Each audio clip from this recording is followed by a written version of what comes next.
டேய் கம்முன்னு போவையா? பொங்கலை சாப்பிட்டு ஒரே கேர் அடிக்குதுடா. நீ வேற ரெண்டு மலை மாறி களை மாறி. பக்கத்து வீட்டு நல்லா பொங்கல் இல்ல, பொங்கல் வச்சு நல்லா காலையிலே வடை பாயசம் பொங்கல்னு கொடுத்தாங்க. கூட சுண்டலும் நல்லா செம்மையா இருந்தது.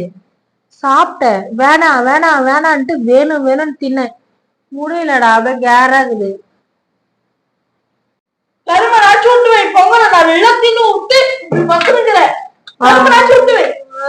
வைடா ஒரே ஒரு பீஸ். அப்பதான்டா அந்த பொங்கல் தின்னதெல்லாம் அந்த என்ன சொல்லுவாங்க கேர்னஸ் குறையும்.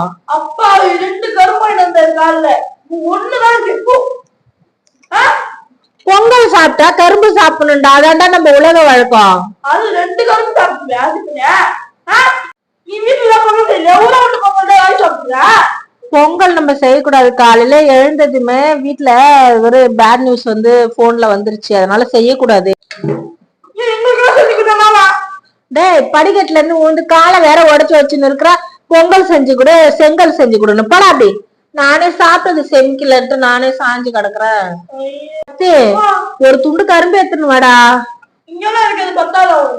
அது இப்ப மெல்லுவா. அதுக்கு அப்புறமா அது முடிச்சுதான் அந்த கரும்பு துண்டுடா. நீ எடுத்துட்டு வந்து வைடா பக்கத்துல. அப்படிதான் எடுத்துன்னு வா. ஏன்டா கரும்பு ஏன்டா அப்படி பண்ற? செருப்பிச்சுக்கோ.